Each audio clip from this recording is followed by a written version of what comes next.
See how this one resonates. Oh, and this message is actually, this is a message which is there will be energy, Kathy, to help you take a stand about something important in your life. Apparently, others are going to have very strong opinions about what you should be doing. And the word should, you be careful of that, because when people think what we should be doing, invariably it's incorrect.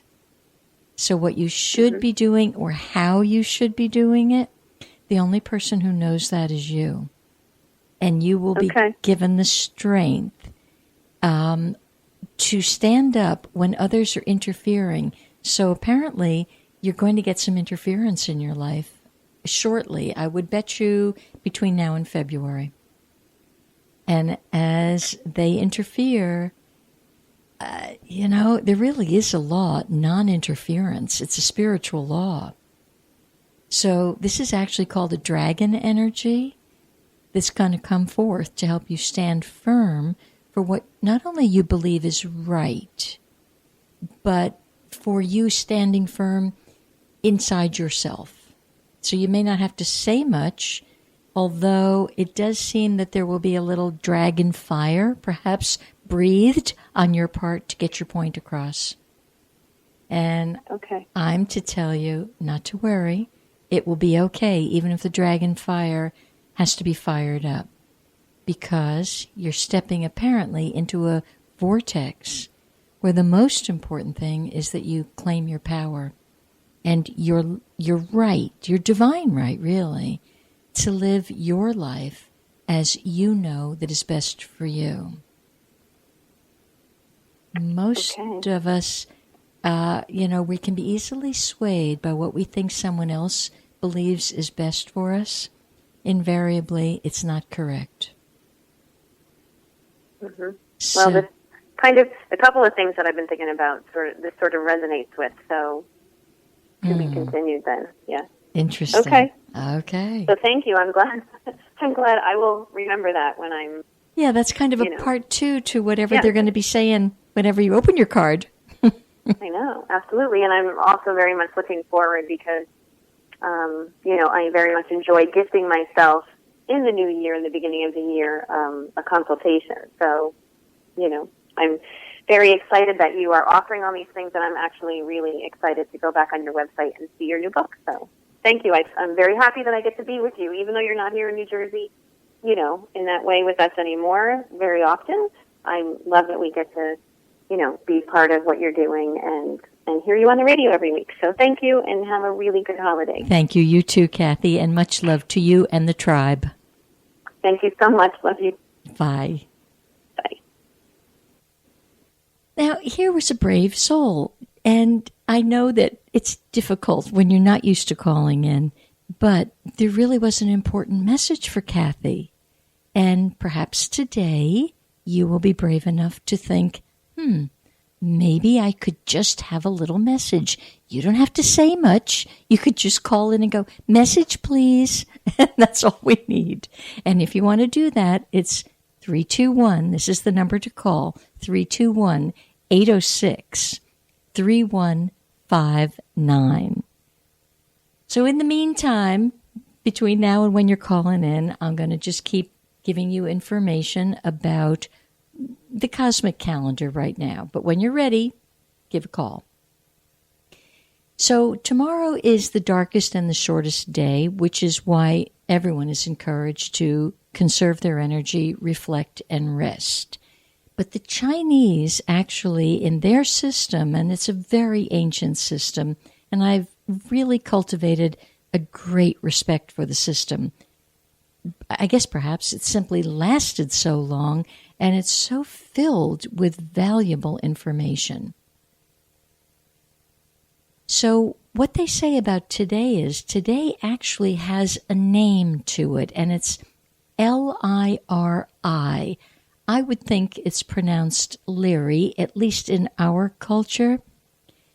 And on a Leary day, it's always the day prior to the solstice or the equinox. And once again, they encourage you not really to step forward into a new project. For example, if someone asked me, should they get married today or open a business or, something of that caliber, I really would discourage them from that. That being said, if they can't hear me, which I've learned a lot of people, it's not so much they can't, but their belief system is still not particularly heightened. So there will be a pushing against, I don't care what she said, I'm going to do it anyway. And in that case, it's the frequency that the person needs. Maybe they needed a little bit of a bumpy ride. They needed to experience whatever it is that life is going to give them through an energy field that's probably a little less than strong and go forward and optimistic. People, if you just equate it to you want to jump in the river for a lovely, refreshing swim, you're not going to jump in from a high cliff when the tide is out. It doesn't make any sense.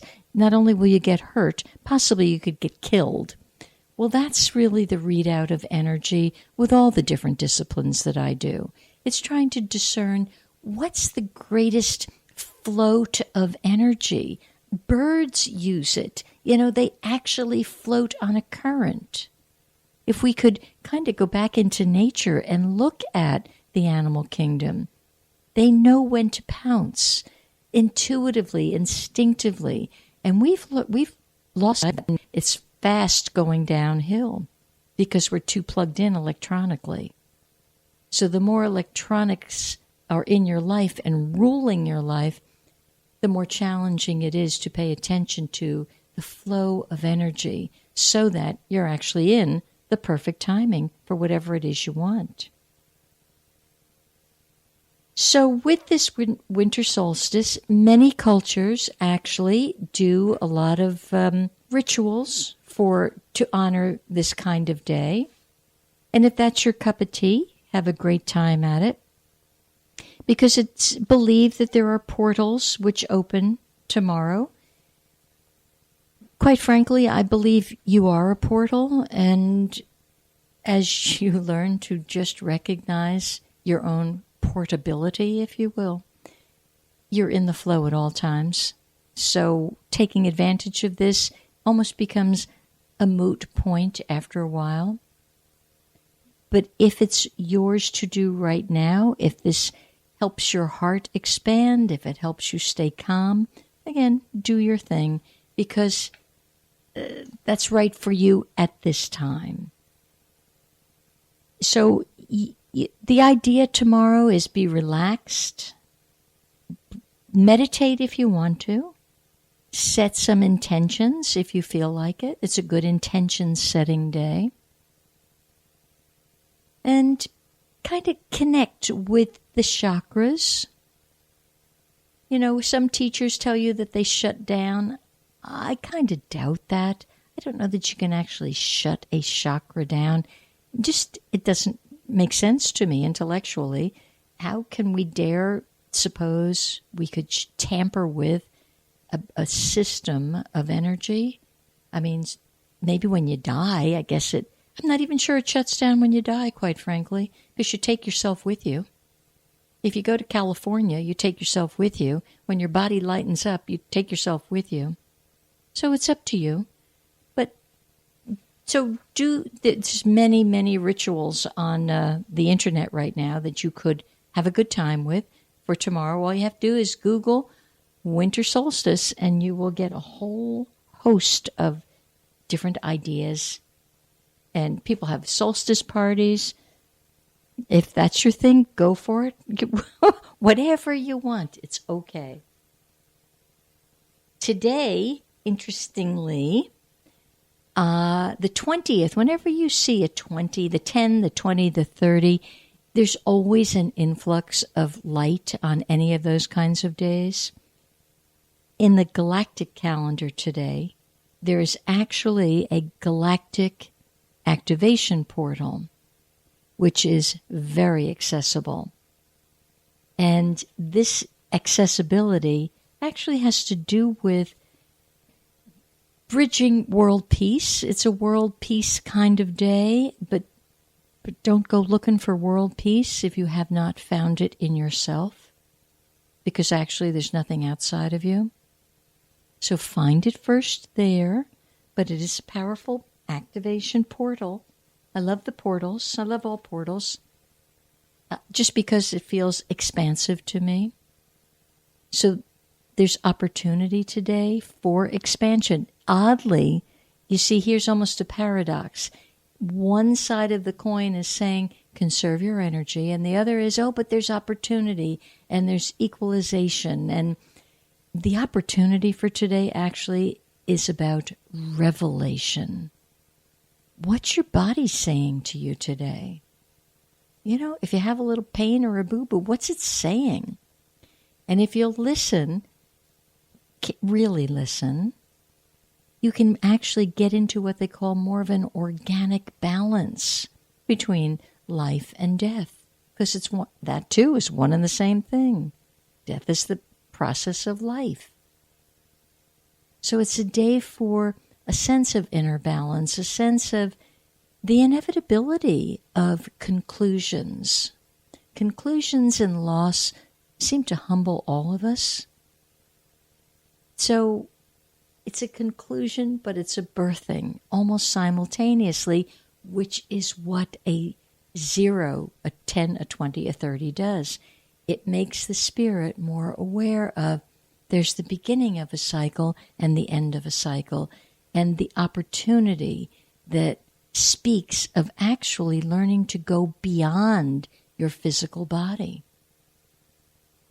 So in this expansiveness, a lot can be revealed. For those of you who are up to the idea of it, imagine going beyond the boundaries of your physical temple. It seems at times so constrictive and so limiting and so full of boundaries. Well, take a look at your boundaries. What boundaries have you put upon yourself? Most of your boundaries actually have been in place because of other people. Parenting, teachers, spouses even friendships. Friendships can put boundaries on you. And those are so subtle, sometimes you miss it because, oh, they've been a friend for a long time and I want that friendship. Well, sometimes consider the cost of the boundary. Boundary can be very, very expensive if you allow it. So between today and tomorrow, ask yourself once again, what can you let go of? What has ended to make way for this brand new cycle? And it is one of expansiveness. I could feel it. And I'd like you to be able to tune in to that same amazing sense of expansiveness and fly with it, fly on the current of it. You know, you're only wearing a body. It's the least of you. Some people invest a whole lot in their body. Remember, it really, really is the least of you. What you can't see of you is the best of you and the largest of you and the part of you worth cultivating. You know, people are happy to tell me they spend 4 hours in the gym. And I'm like, whoa, why don't you spend that much time on cultivating the part of you can't see? Now that's something to talk about. Because I don't care how much you work on your body. There will come a time, there will come a cycle where that svelte, whatever you were, it simply won't maintain itself. It's your obligation to take good care of the temple because of what resides in it. But boy, what resides in it is really worth looking at. Okay, for those of you who want an angel message, 321-806-3159. Call in. Angel messages are here waiting for you.